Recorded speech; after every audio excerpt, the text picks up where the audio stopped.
Hello everyone, and thank you for joining me today. Over nearly 2 decades of studying markets and analyzing the moves of global CEOs, visionary entrepreneurs, and the world's most successful capital allocators, I've had a rare privilege. These conversations provided me with a direct window into the specific psychological blueprints and behavioral patterns that lead to massive wealth creation.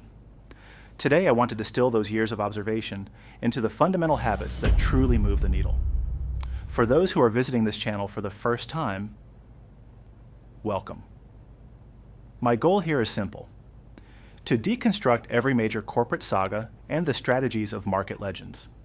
Having spent nearly 2 decades analyzing these trends, I've identified a set of non-negotiable rules for managing and multiplying your capital. Habit 1. The power of mechanical investing. If you want to reach financial escape velocity, you must remove your own emotions from the equation through automation. The most successful investors I've encountered don't rely on their monthly willpower to decide how much to save. They build a system that makes failure impossible. Consistency is the primary engine of wealth, and automation is the fuel. I've adopted a pay-yourself-first architecture that I learned from the elite. Every month, a predetermined percentage of my income is diverted into an investment portfolio before I even see the balance in my checking account. My lifestyle and expenses are forced to adapt to whatever remains. By eliminating the decision-making phase, you eliminate the risk of procrastination. You also completely remove the temptation to spend on impulse. In the world of finance, if you have to manually move money every month, you are eventually going to fail. Leave no room for human error. Habit 2. Focus on the net retention, not the gross income. Most people are obsessed with their top-line salary, but true wealth builders focus on their retention ratio. It doesn't matter if you earn $500,000 a year if your lifestyle costs $490,000. To build real momentum, you have to prioritize how much stays in your pocket. Are you leaking capital on status symbols that serve no functional purpose? Are you upgrading your lifestyle just because a neighbor or colleague did? The individuals I've studied who created lasting generational wealth focused almost exclusively on internal growth. They focused on things like mastering new skills, networking with higher value circles, and acquiring cash-flowing assets. They are far more interested in their net worth than in looking like they belong in a high-end magazine. Habit 3. The philosophy of quiet wealth and value-based spending. I've noticed a recurring theme among the ultra-wealthy. They rarely participate in the flashy trends of the moment. They aren't chasing the latest luxury handbags or exotic cars to prove a point. In fact, many of the most legendary stock market investors I know are the most unassuming people you'll ever meet. Their lifestyles haven't ballooned just because their bank accounts did.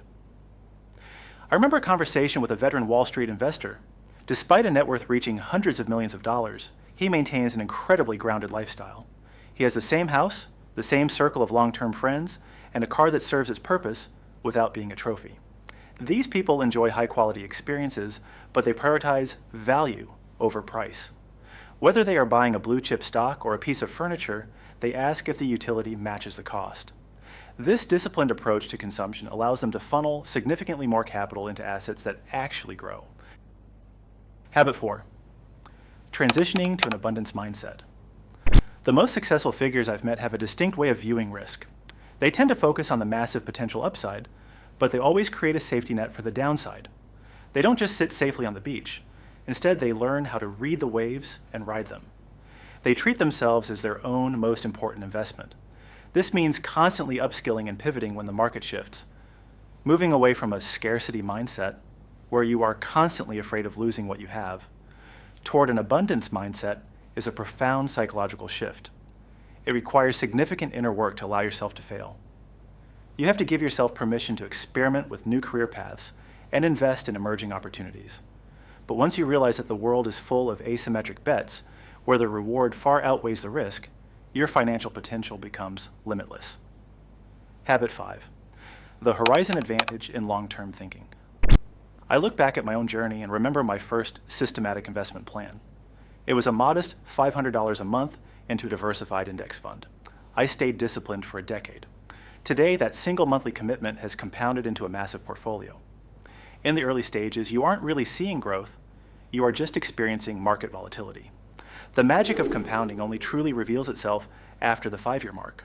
Most people give up in years 2 or 3 because they don't see immediate results, Or even worse, they panic when the portfolio dips.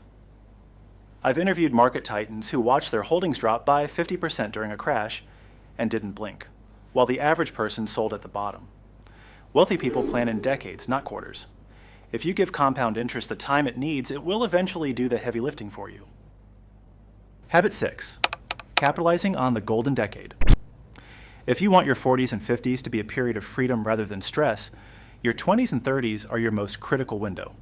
This is the golden decade where you typically have the fewest responsibilities and the highest level of physical energy.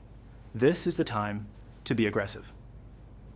By the way, let me know down in the comments, what year of your golden decade are you currently in?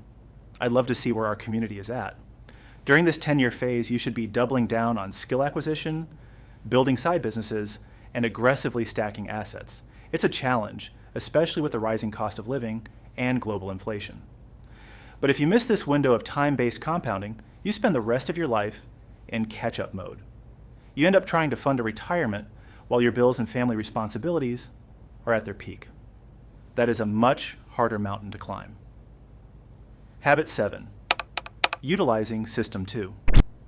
Thinking a common trait among the wealthy is their ability to resist knee-jerk reactions. This is a concept popularized by Daniel Kahneman in his book, Thinking, Fast and Slow. System 1 is your primal emotional response. It's the voice that tells you to sell everything the moment you hear bad news on the TV. System 2 is the analytical, deliberate, and rational process. The elite have trained themselves to engage System 2 during times of crisis. Instead of reacting with fear, they step back and analyze the data. They look for logical gaps and seek additional information before making a move.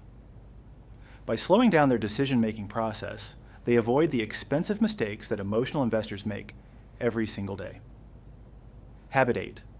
Developing a stewardship relationship with money. Finally, I found that the truly successful don't actually chase money. They pursue a purpose or a vision with intense passion. The money simply follows as a byproduct of the value they create. There's a sense of detachment that comes with wealth. As one legendary billionaire once told me, it's a wonderful thing to earn a fortune, but you must view yourself as a trustee of that capital rather than just an owner. This perspective of stewardship changes how you treat money. It becomes a tool for a higher purpose rather than just a way to satisfy personal ego. When you understand that money is a means to achieve freedom and autonomy, the ability to live on your own terms and make difficult choices, you stop being a slave to it and start making it work for you. These are just a few of the core principles I've picked up over nearly 2 decades in the field. I plan to continue sharing these insights as part of this series. If there's a specific financial topic or a certain type of investor you want me to explore, please let me know in the comments. Thank you for your time, and I wish you a productive and prosperous day ahead.